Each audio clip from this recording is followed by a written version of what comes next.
Cerita diawali dengan seorang gadis yang selalu menghabiskan hari-harinya dengan agenda yang terjadwal karena diatur oleh orang tuanya. Kemanapun ia pergi, para pengawal akan selalu berada di sisinya, karena ia adalah orang penting. Ia adalah Samantha Mackenzie, putri tunggal dari John Mackenzie, Presiden Amerika pada saat itu. Samantha tinggal di rumah besar seperti istana, tapi ia merasa seperti dikurung di penjara. Untungnya, Samantha cukup dekat dengan asisten pribadi ayahnya bernama Liz, yang menemaninya sepanjang waktu. Samantha belum pernah punya teman sebelumnya, dan ia akan segera tinggal di asrama kampus, yang berarti Samantha bisa merasakan kehidupan remaja normal seusianya. Ia berpikir bisa bebas melakukan apapun yang ia inginkan, tanpa harus mengikuti agenda yang padat. Mendengar itu, Liz hanya bisa mengingatkan Samantha untuk bersikap baik, karena bagaimanapun juga, Samantha tetaplah putri seorang presiden dan semua mata akan mengawasinya. Terutama, ayahnya akan kembali mencalonkan diri sebagai presiden tahun depan. Di tengah malam, ketika semua orang sedang tidur, Samantha menyelinap ke dapur untuk melahap kue coklat kesukaannya. Tak lama setelah itu, ayahnya datang dan bergabung dengannya. John mengetahui kebiasaan putri satu-satunya yang cenderung kelaparan di tengah malam. Pada saat itulah, Samantha membujuk ayahnya agar tidak repot-repot mengantarnya ke kampus esok hari. Samantha hanya ingin menjalani kehidupan kampusnya, tanpa menjadi pusat perhatian. Namun keesokan harinya, orang tua Samantha masih bersikeras untuk menemaninya ke kampus. Begitu Samantha tiba di kampus, ia berjalan menuju kamarnya. Ibunya mengatakan, jika Samantha akan berbagi kamar dengan seorang gadis bernama Mia. Ayahnya kemudian menasihatinya agar Samantha merawat dirinya dengan baik. Setelah itu, orang tuanya berpamitan karena John harus menghadiri kampanye selanjutnya. Tetapi meskipun setelah orang tuanya pergi, Samantha masih dalam pengawasan 4 pengawalnya. Tidak lama kemudian, Mia muncul dan merasa kesal setelah mengetahui bahwa ia akan menjadi teman sekamar putri presiden. Tidak ingin dirinya terkekang, pada saat yang sama, Mia ingin pindah dari kamar tersebut. Tapi Samantha mencegahnya dengan menunjukkan kekecewaannya dan mengatakan Mia tidak menghormatinya serta tak mengikuti perintahnya. Setelah mendengar itu, Mia mengurungkan niatnya. Lagi pula, berkat berbagi kamar dengan Samantha, Mia juga kecipratan fasilitas mewah di kamarnya. Mia kemudian mengundang Samantha ke sebuah pesta. Tapi sayangnya Samantha tidak bisa, karena harus bertemu dengan rektor dan para dekan di kampus. Dalam pertemuan itu, Samantha menyesali keputusannya, karena seharusnya ia bergabung bersama Mia, bukannya tersiksa oleh kebosanan bersama para dekan. Keesokan harinya, ketika perkuliahan dimulai, semua mahasiswa kehilangan fokus karena kehadiran Samantha. Tidak ada mahasiswa yang mendengarkan dosen yang sedang menjelaskan materi di depan kelas, hingga membuat Samantha merasa tidak nyaman. Untung saja, ada seorang pria yang mencoba mengalihkan perhatian dengan menanyakan pertanyaan dan membuat Samantha senang. Setelah kelas berakhir, Samantha segera berterima kasih pada pria itu dan mengajaknya ngobrol. Rupanya, pria tersebut bernama James.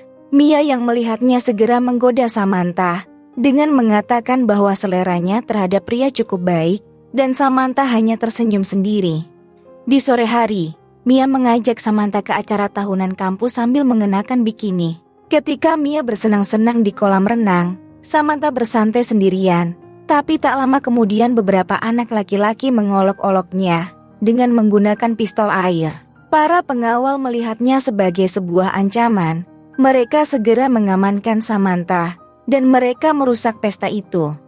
Akibat kejadian tersebut, Samantha segera dibawa ke kantor ayahnya. Ia kemudian meminta ayahnya untuk berhenti mengekang hidupnya dan mengancam akan meninggalkan kampus jika ayahnya menolak permintaannya. Samantha berkata tidak ada seorang pun yang mau berteman dengannya jika hal seperti ini terus terjadi dalam hidupnya. Akhirnya, ayah Samantha setuju, dan sekarang Samantha memiliki lebih sedikit pengawal bersamanya.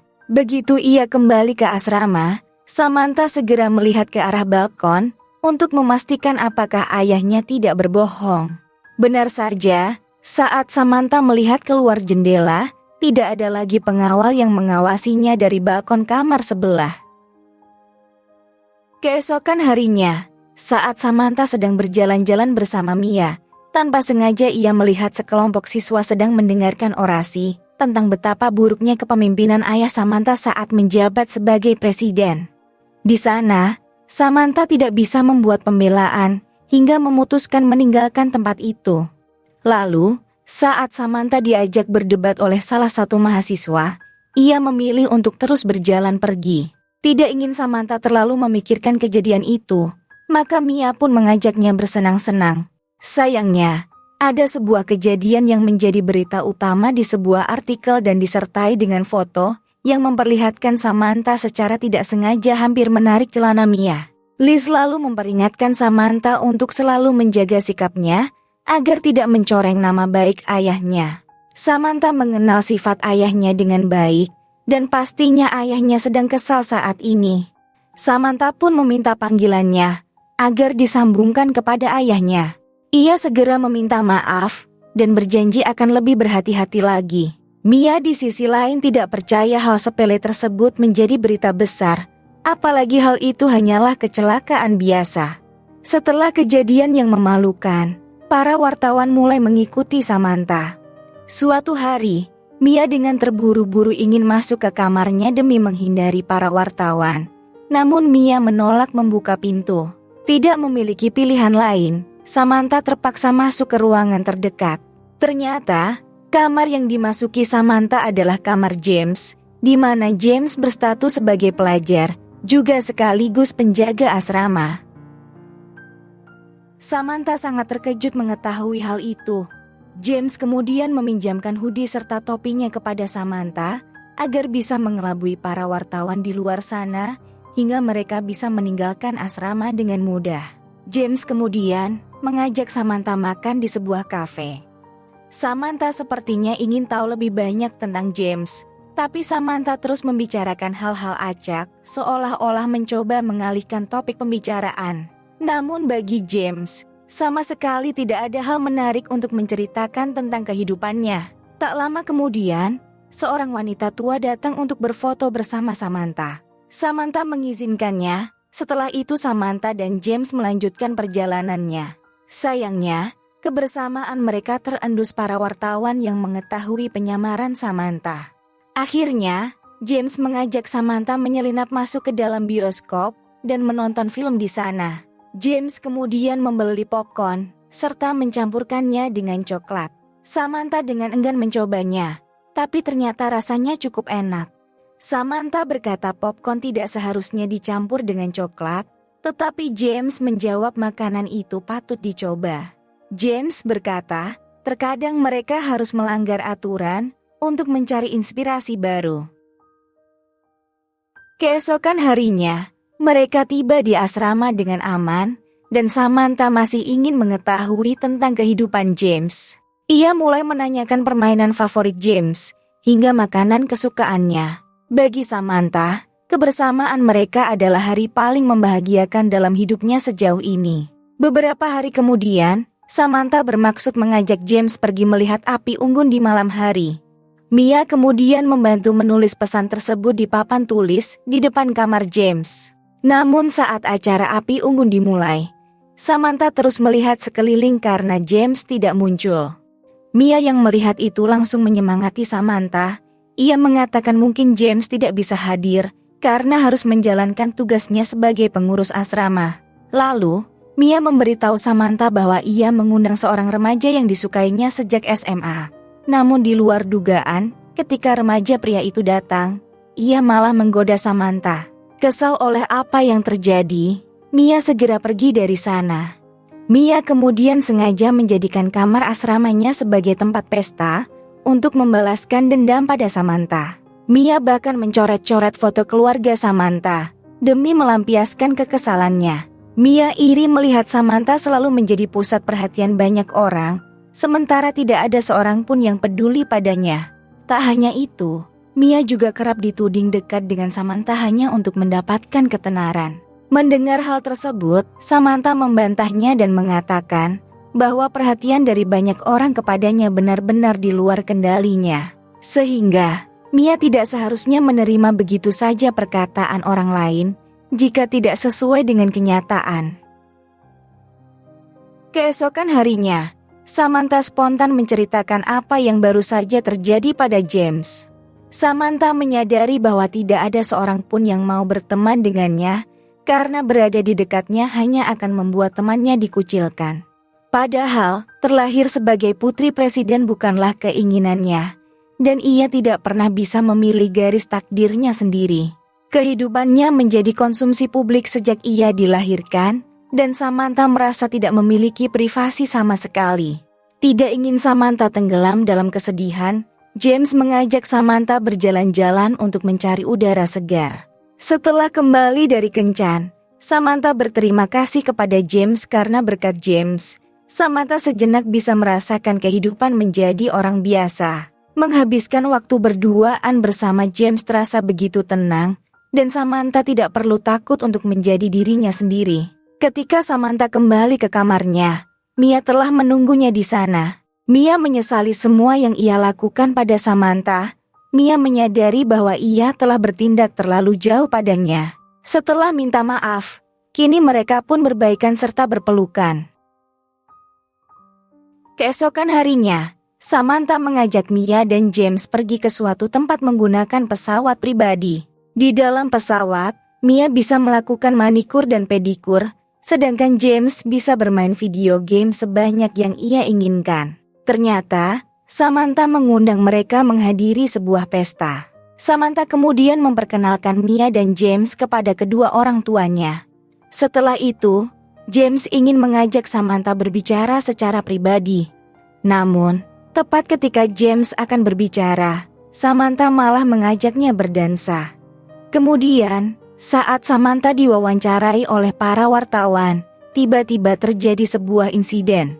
Para penjaga, termasuk James, dengan cepat segera mengamankan Samantha. Saat itulah Samantha mengetahui, ternyata James adalah salah satu dari pengawalnya yang sedang menyamar. Hati Samantha begitu hancur berkeping-keping ketika mengetahui hal itu. Sesampainya di rumah, Samantha meminta penjelasan dari ayahnya karena telah berbohong tentang sosok James. Kini, Samantha merasa menjadi orang paling bodoh di dunia. Ternyata, Samantha mulai jatuh cinta pada James, namun di sisi lain hatinya telah hancur. Tapi meskipun begitu, Samantha tidak ingin James kehilangan pekerjaannya. Samantha meminta ayahnya untuk membiarkan James terus berada di sisinya, meski hanya sebagai pengawalnya. Samantha yakin jika ayahnya hanya berusaha untuk melindunginya. Keesokan paginya, James tidak lagi berpura-pura menjadi pelajar, apalagi menjadi pengurus asrama. Ketika James berbicara dengan Samantha, Samantha sepertinya mulai menghindarinya. Untuk membuktikan perasaan James terhadapnya, Samantha mencoba membuat James cemburu dengan berkencan dengan pria lain. Bahkan, Samantha sengaja merubah penampilannya menjadi sangat berbeda dari biasanya. Samantha kemudian kehilangan kendali setelah ia mabuk, dan James mengamankannya dari bar dengan menggendongnya. James kemudian membawa Samantha ke asrama kampus. Kini, James sangat sedih melihat keadaan Samantha, karena Samantha bukan sosok yang ia kenal dulu. Samantha yang mendengarnya segera mengatakan bahwa beginilah jadinya jika ia hidup tanpa James di sisinya. Saat itulah, Samantha meminta James jujur dengan perasaannya. Samantha mengerti yang dilakukan James selama ini hanyalah melakukan tugasnya, tetapi mereka juga telah berbagi perasaan yang sama. Samantha bertanya, apakah karena statusnya sebagai putri presiden, hingga membuat James tidak bisa mengungkapkan perasaannya. Mungkin semua orang berpura-pura bersikap baik padanya karena ia adalah putri presiden, tapi James menyangkal hal itu.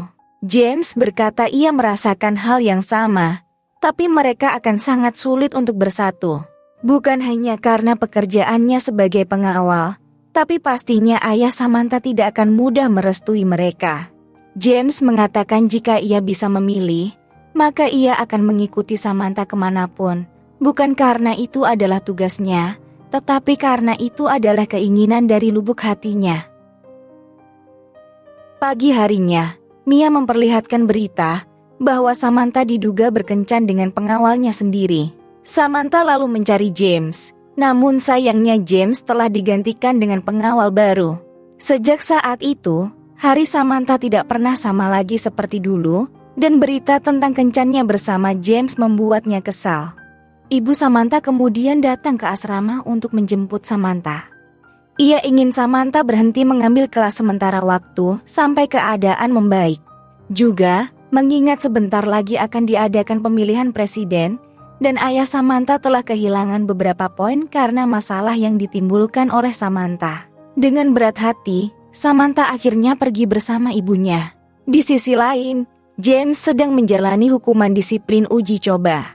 Ia mengaku sempat berusaha mengesampingkan perasaannya, namun semakin ia memendam perasaannya, cintanya pada Samantha semakin kuat. Dan jika James harus kehilangan pekerjaannya karena hal itu, ia siap menanggung konsekuensinya. Pada akhirnya, James diskors dan akan dipindahkan ke tempat lain.